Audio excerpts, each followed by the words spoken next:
সম্মানিত সুধী, মহাগ্রন্থ আল কোরআনের ধারাবাহিক তাফসিরে আজকে ইনশাল্লাহ আমরা পবিত্র কোরআনের সূরা আল আরাফের ৮০ থেকে ৮৪ নম্বর আয়াত পর্যন্ত আলোচনা করব।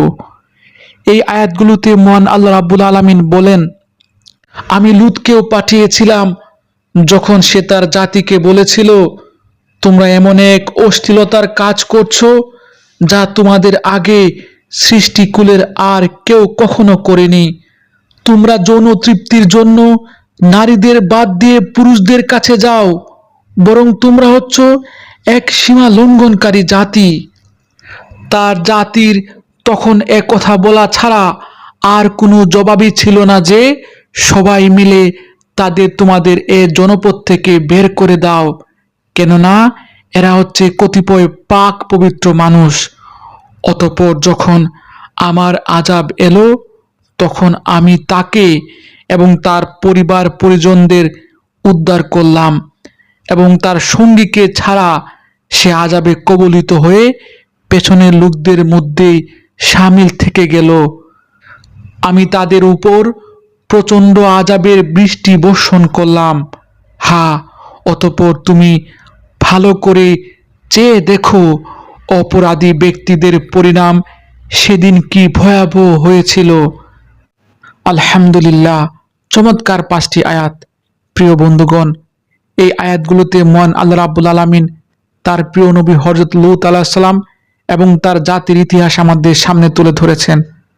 আসলে মানবজাতি যখনই পথভ্রষ্ট হয়েছে, মানবজাতি যখনই শয়তানের পথ অনুসরণ করে আল্লাহ রাব্বুল আলামিনকে ভুলে গিয়ে পাপে রাজত্ব কায়েমের চেষ্টা করেছে, তখন আল্লাহ রাব্বুল আলামিন দয়া করে হেদায়েত দান করার জন্য নবী রাসূল পাঠিয়েছেন। ঠিক এমন একজন নবী হলেন হযরত লূত আলাইহিস সালাম। তার জাতি শয়তানের কুমন্ত্রণায় পড়ে ভয়াবহ এক পাপের সূচনা করেছিল। সেই ভয়াবহ পাপটি ছিল বিকৃত জনাচার, সমকামিতার মতো মহাপাপ, যে মহাপাপটি রাস্তার পশু পর্যন্ত করে না।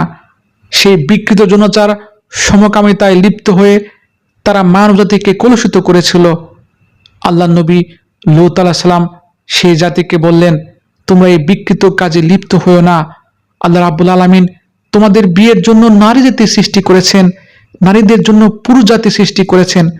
তোমরা প্রকৃতির এই নিয়ম লঙ্ঘন করে, আল্লাহর এই বিধান লঙ্ঘন করে এই সমস্ত বিকৃত জনাচারে লিপ্ত হয়েও না।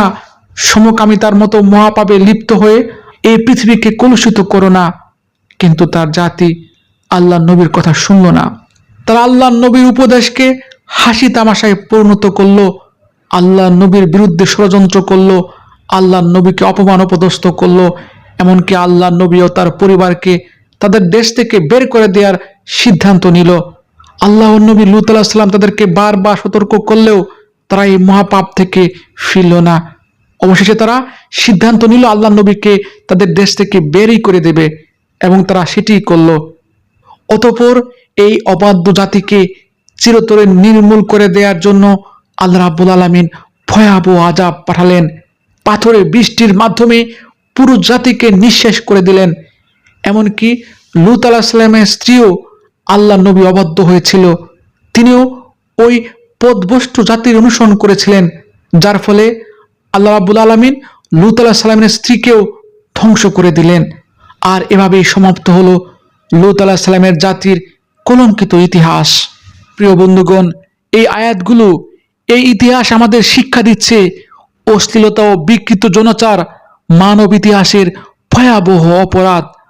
যারা এই বিকৃত জনাচারে লিপ্ত হবে তারা হয়তো সাময়িক আনন্দ পাবে, কিন্তু তাদের শেষ পরিণতি হবে ভয়াবহ।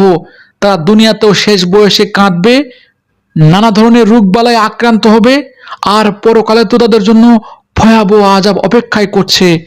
পাশাপাশি আমরা এই ইতিহাস থেকে শিখতে পাচ্ছি সত্যবাদী নেককার মানুষকে প্রায় সময় সমাজে বিদ্রূপ করা হয়। যেমন আল্লাহ নবী লূত আলাইহিস সালামকে বিদ্রূপ করা হয়েছিল। আল্লাহ নবী লূত আলাইহিস সালামকে তার সমাজ থেকে বের করে দেওয়া হয়েছিল, কারণ তিনি তার সমাজকে বারণ করেছিলেন সমকামিতায় লিপ্ত হতে। সুতরাং আমরা শিখতে পাচ্ছি, আমরা ভালো কাজের উপদেশ দিব, মানুষকে খারাপ কাজ থেকে বিরত থাকার উপদেশ দিব, অন্যায়ের বিরুদ্ধে প্রতিবাদ করব। এতে করে আমাদের যদি বের করে দিতে চায়, আমাদের উপর অত্যাচার নেমে আসে, তবু আমরা আমাদের কাজ চালিয়ে যাব।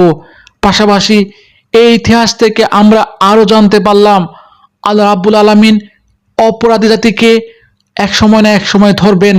আল্লাহ রাব্বুল আলামিন হয়তো অপরাধীদেরকে সাময়িক সময়ের জন্য ছাড় দেন, কিন্তু ছেড়ে দেন না। তাদের পাপের ভার, তাদের পাপের শাস্তি আজ না হোক কাল তারা ভোগ করবেই। পাপ কখনো বাপকেও ছাড়ে না। প্রিয় বন্ধুগণ, আমাদের আলোচ্য আয়াতগুলোর আরেকটি শিক্ষা হলো, নবীদের স্ত্রী হলেও ওই স্ত্রী যদি আল্লাহর নাফরমানি কাজে লিপ্ত হয়, শয়তানের দলের অনুসারী হয়, তবে আল্লাহ রাব্বুল আলামিন নবীর স্ত্রীকেও ধ্বংস করে দিতে পারেন।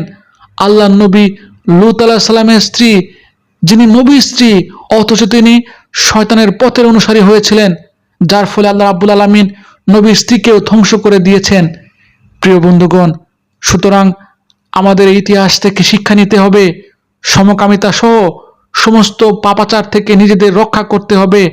আল্লাহ রাব্বুল আলামিন যেগুলো হালাল করেছেন, যে প্রাকৃতিক নিয়মগুলোকে বৈধ করেছেন, সেগুলো আমরা যথার্থভাবে অনুসরণ করব।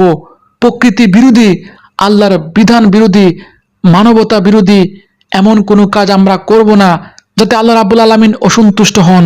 আল্লাহ রাব্বুল আলামিন আমাকে সহ আপনাদের সবাইকে আজকের আলোচ্য ইতিহাস থেকে শিক্ষা গ্রহণ করার তৌফিক দান করুন। এই প্রত্যাশা এখানে শেষ করছি। ধন্যবাদ।